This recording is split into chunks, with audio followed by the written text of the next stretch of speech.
onye ori o. That boy is egbe. Ona cause me if you didn't jeba on come. Jesus. If you na always no o dey aga. Na pastor, sorry to say this. Okay. Who can name? Yawo ki na-eme. Na yawo ki na-eme we na-ekwe ka na-ezu ori. The part of all na alụ Chineke chi gozi ko male bo se gozi ga gozi. The department no ya. Pastor. Okay, ka department. Amaka ke here o department. Kedu ka isi alụ iso na ndị na-etinye picture ndocha we na ezu ori. Picture can. Oh, mana gị no food department. I don't know food department. Nenu onye mma jeme. My picture worker.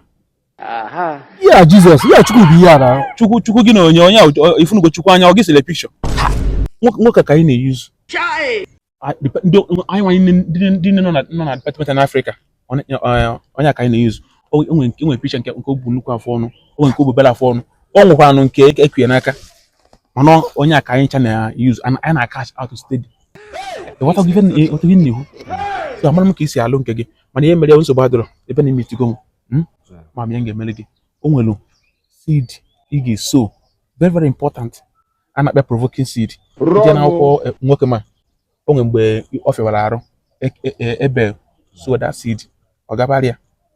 So you go sow that seed now and tinye gị na ekpere mara ihe ga-emelu gị. And if you so what do you go provoke heaven to action in your life. What go? Oh yeah, if you are the man, oh, you are a criminal. If you are the man.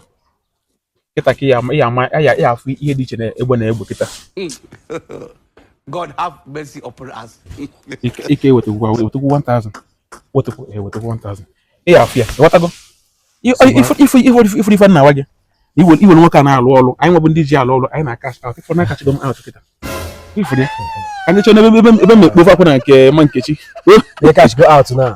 Okwa na wage na anyị na catch steady. Yeah? Fast in school go.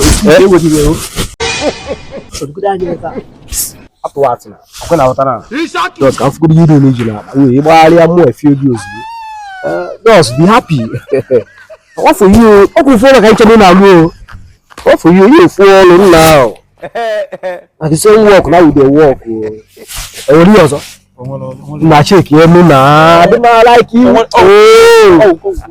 Ori ozo there ba. Ori akwa update bi ya ko like there. Yeah. Ibara, ka fuku dey akwa bi ya. Wala na ba jiwe so awawa. I would happy.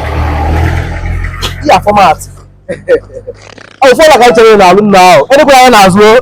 Mo na.